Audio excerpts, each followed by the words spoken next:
bạn gái mới của Phùng Thiệu Phong trông giống Triệu Lệ Dĩnh, gây xôn xao dư luận. Mối quan hệ mới của Phùng Thiệu Phong đã được hé lộ, và những tương tác ngọt ngào của anh với Châu Lâm Giai, người đẹp giống Triệu Lệ Dĩnh, đã gây xôn xao dư luận. Trong khi đó, Triệu Lệ Dĩnh tập trung vào việc nuôi dạy con cái và sự nghiệp. Tuy nhịp sống của họ khác biệt đáng kể, nhưng mỗi người đều thể hiện sự thấu hiểu riêng về gia đình. Cuộc sống của người nổi tiếng, cũng như của người bình thường, tràn ngập sự ngọt ngào và trách nhiệm. Mong rằng mỗi người đều có những góc nhìn riêng về cuộc sống. Chuyện này suýt chút nữa đã trở thành tiêu đề báo, thật sự gây sốc. Bạn thấy đấy, làng giải trí dạo gần đây vô cùng sôi động. Giống như một cuộc chiến không khói súng. Đúng là Phùng Thiệu Phong, vừa bận rộn chăm sóc con cái và làm mẹ, phút chốc anh lại hóa thân thành chàng trai đang yêu. Thử tưởng tượng xem, hình ảnh anh đi mua sắm và ăn uống cùng bạn gái mới ngay lập tức đứng đầu top tìm kiếm thịnh hành trên Weibo. Cư dân mạng bàn tán rằng bạn gái mới này rất giống Triệu Lệ Dĩnh, vóc dáng cũng đáng nể. Họ trông giống hệt nhau, chẳng phải hơi kích thích sao? Một mặt, anh ấy bận rộn chăm sóc con cái, mặt khác, anh ấy lại đang yêu đương. Động tác của họ tự nhiên đến mức như thể đã chuẩn bị từ lâu. Thật lòng mà nói, xem xong tôi cứ nghĩ, ôi trời. Dạo này thú vị thật đấy, một cô bạn gái mới vừa lộ diện, trông cô ấy rất giống Triệu Lệ Dĩnh. Nhìn Chu Lâm Giai này xem, trước đây cô ấy từng là người mẫu. Cô ấy sinh ra ở Thành Đô và sở hữu vẻ đẹp quyến rũ. Cô ấy tốt nghiệp Đại học Truyền thông Trung Quốc, một thiên tài học thuật thực thụ. Cô ấy cũng có phong cách ăn nói riêng.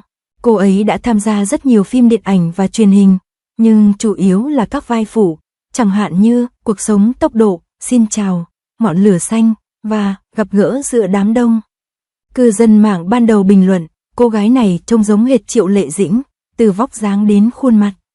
Tuy nhiên, một số người lại so sánh cô với Diệp Khả, bạn gái của Huỳnh Hiểu Minh, cho rằng họ có nét tương đồng về khuôn mặt kỹ thuật và gu thẩm mỹ của Phùng Thiệu Phong ngày càng tệ. Anh ấy dễ bị thu hút bởi một người có khuôn mặt bình thường. Thậm chí, có người còn bình luận, không phải vậy, gu thẩm mỹ của Phùng Thiệu Phong đã xuống cấp, anh ấy ngày càng trở nên tầm thường trong cách nhìn nhận mọi người. Còn nhớ ngày 28 tháng 11 năm 2024, truyền thông đã chụp được ảnh Phùng Thiệu Phong và cô ấy đang ăn gì đó trên xe không? Sau đó, người phụ nữ xuống xe mua cà phê, và hai người cùng nhau đi dạo trên phố. Ban đầu, cô phủ nhận tin đồn, nói rằng, không phải tôi. Cô thậm chí còn nói đùa, tôi rất xấu hổ khi có một khuôn mặt bình thường như vậy. Gần đây, truyền thông đã chụp được ảnh hai người đi mua sắm và ăn tối cùng nhau. Cả hai bên đều không phủ nhận tin đồn, cũng không có bất kỳ phản hồi nào. Tuy nhiên, mối quan hệ này khác với những mối quan hệ trước đây của anh. So với lần giữ khoảng cách với Triệu Lệ Dĩnh và Nini, lần này Phùng Thiệu Phong có vẻ thoải mái hơn. Cả hai cùng nhau đến một nhà hàng cao cấp, trò chuyện thân mật, khiến cư dân mạng xôn xao. Nhịp sống của họ khá khác biệt. Phùng Thiệu Phong trông giống như một chàng trai trẻ đang yêu, khác hẳn với khoảng cách anh giữ với Triệu Lệ Dĩnh và Nini, như thể anh đang tạo ra một lá chắn bảo vệ. Lần này, với Chu Lâm Giai, hoàn toàn không có cảm giác xa cách nào cả. Cả hai được nhìn thấy cùng nhau tại các nhà hàng cao cấp, tay trong tay và vô cùng ngọt ngào, thậm chí còn bị cư dân mạng bắt gặp. Trong khi đó, Triệu Lệ Dĩnh hoàn toàn tập trung vào việc chăm sóc con gái Siang Siang, hoàn toàn đắm chìm trong công việc. Cô gần như dành toàn bộ năng lượng của mình để làm mẹ. Hãy xem xét điều này, Phùng Thiệu Phong và Siang Siang được chụp ảnh cùng nhau lần cuối vào tháng 4 năm nay. Anh vẫn đưa cô bé ra ngoài và tham gia vào các hoạt động của cha mẹ và con cái. Mặc dù đã ly hôn, tình yêu của anh dành cho con gái vẫn rất mạnh mẽ. Triệu Lệ Dĩnh không hề từ bỏ việc chăm sóc Tường Hương chỉ vì chuyện ly hôn.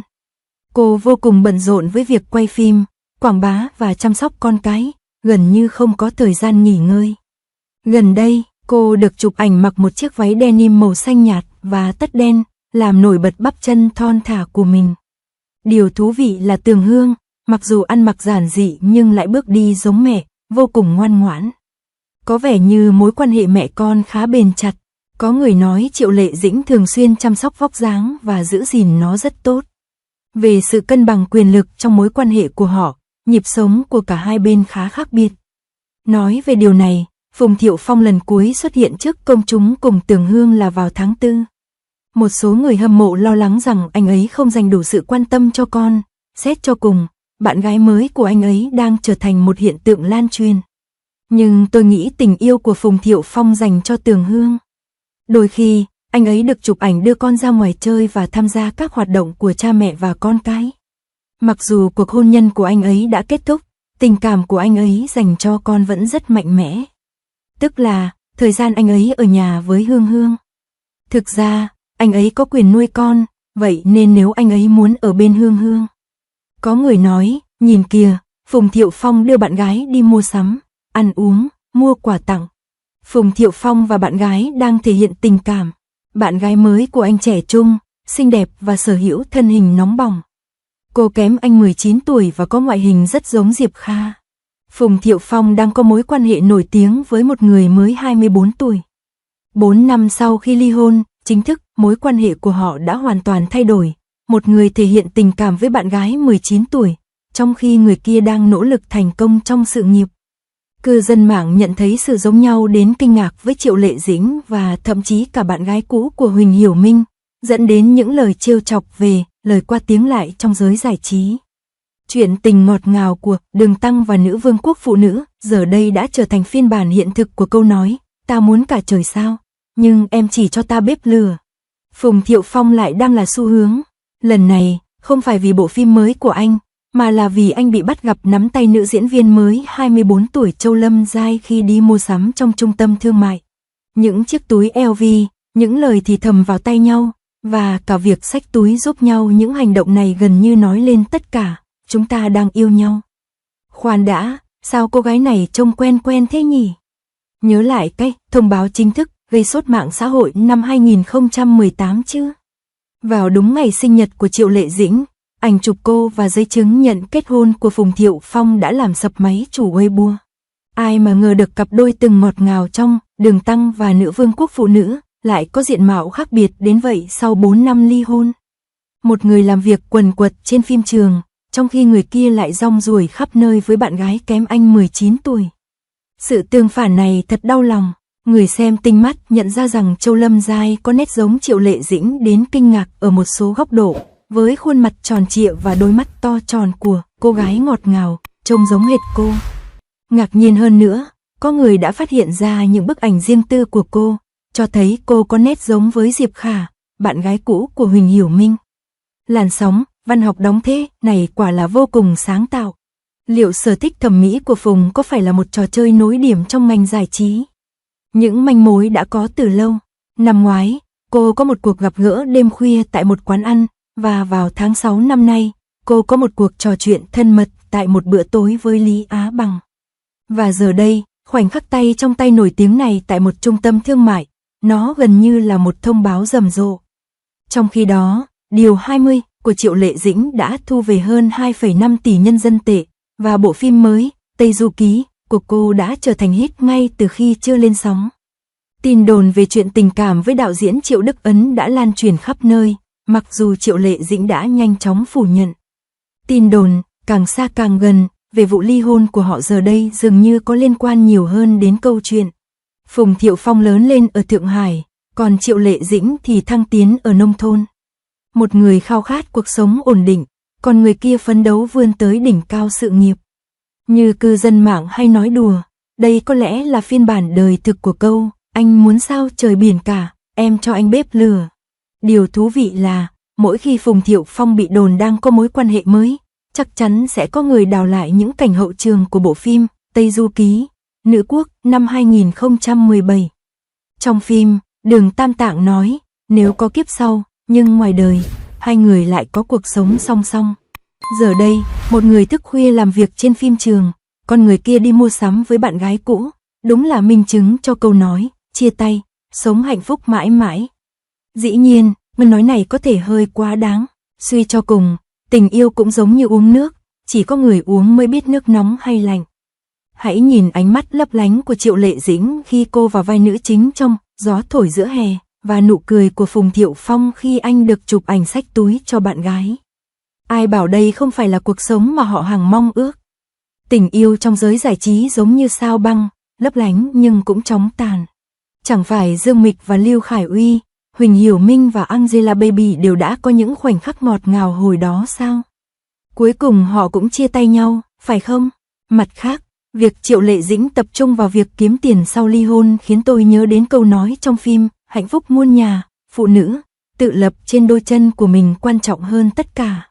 Điều này thực ra phản ánh thái độ sống của anh ấy. Cô ấy bận rộn với công việc và dành thời gian cho Hương Hương, trong khi Phùng Thiệu Phong, cả hai, theo cách riêng của mình, đều thể hiện sự thấu hiểu về gia đình và cuộc sống. Về hướng đi của mối quan hệ và tương lai, ai sẽ hạnh phúc hơn? Thực tế, một người liên tục tìm kiếm tình yêu mới, trong khi người kia là một bà mẹ đơn thân đang kiên trì. Cả hai đều tận tâm làm những gì họ yêu thích. Phùng Thiệu Phong dường như vẫn hy vọng có một bước đột phá trong sự nghiệp tương lai, nhưng dường như vẫn đang mắc kẹt trong giai đoạn mối quan hệ. Ngược lại, Triệu Lệ Dĩnh lại nạp lại năng lượng thông qua việc bầu bạn. Mặc dù cô đã từ bỏ quyền nuôi con với Hương Hương, nhưng tình yêu của cô dành cho con vẫn còn. Thực tế, cuộc sống là điều không thể với bất kỳ ai, nhưng miễn là bạn hạnh phúc. Dù Phùng Thiệu Phong có bạn gái mới, thì cũng không. Ý anh ấy là anh ấy đã quên mất Tương Hương rồi. Triệu Lệ Dĩnh, theo cách riêng của cô ấy, cũng trở nên mạnh mẽ và quyến rũ hơn. Cả hai đều đang nỗ lực hết mình. Suy cho cùng, hôn nhân không phải chuyện đùa. Tôi hy vọng họ có thể tìm thấy hạnh phúc của riêng mình trong tương lai. Tôi cũng hy vọng người hâm mộ sẽ ngừng chú ý đến những lời bàn tán và quan tâm hơn đến công việc cũng như cuộc sống cá nhân của họ. Tóm lại, ai cũng xứng đáng được sống một cuộc sống hạnh phúc. Bạn nói hai người này có thể là người nổi tiếng, nhưng thực ra cuộc sống của họ cũng khá giống chúng ta. Có người bận rộn, hẹn hò, có người lại bận rộn, nuôi con. Đừng quá nghiêm trọng hóa vấn đề, hãy coi đó là một thú vui và chuyện phiếm. Mặc dù mối quan hệ mới của Phùng Thiệu Phong đã được hé lộ, tôi hy vọng anh ấy không chỉ tập trung vào sự mới mẻ mà nên có trách nhiệm hơn. Triệu Lệ Dĩnh cũng nên tiếp tục giữ vững phong độ của mình. Thực ra, ai cũng mong muốn họ có một tương lai tốt đẹp hơn và mong đợi họ mang đến nhiều tác phẩm hay hơn nữa. Đừng để những lời bàn tán này che mờ tầm nhìn của bạn. Ai cũng xứng đáng được sống một cuộc sống vừa ý.